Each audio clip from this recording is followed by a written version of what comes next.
was at the mixed high school in Dakarville, for example, in secondary school, but I was living in Sarfalau, which is about 7 kilometers away. But I tell you, I walked for a long time. In the morning and in the evening, I would walk back and forth until a friend of my older brother lent me his bike. But I believed in what I wanted. It was, how do I put it? It's a conviction. What Dad taught us since childhood, as I was saying, he guided us. We always wanted to be better. And that meant we never gave up. The goal was to always be better at school, and that meant that nothing could distract us. And the education we received, even if we didn't eat, doesn't mean we should be discouraged.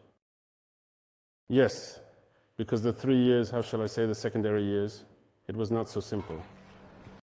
It was a bit difficult. 1 meal a day very often, but it doesn't matter. I cooked myself, I did everything myself.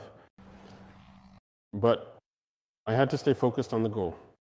What mattered to me was that by the end of the term, I had to achieve a certain average, and that was it. The love of being a soldier has always been within me. As I said, my dad was a soldier before he became a nurse. Since childhood, I was always learning with those boots, those heavy helmets that were at home, I would wear them. So I know they knew I had a love for the profession, but my mom never wanted to have a military child.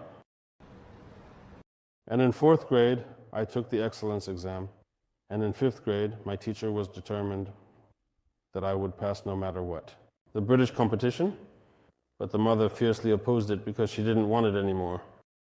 She surely saw the suffering of the dad as a military man, so she did not want any of her children to be a military man. She refused. I keep working. I have a scientific inclination, which is why I pursued a scientific track all the way to university, where I was studying geology. After high school, I knew I could still be in the Army region, but she refused. But when she refused me something, I couldn't push it, because if you force it, it's not good. So I continued in my master's year, still at university. I asked again. I said it's the Army that I want. I was doing well in geology. I could do whatever I wanted, you know. There were a lot of scholarship opportunities because I wasn't exactly the bottom of the class, you know. But it was in my master's year that she gave me permission.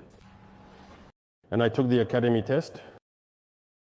I went to do my training, and there you go, I became an Army officer.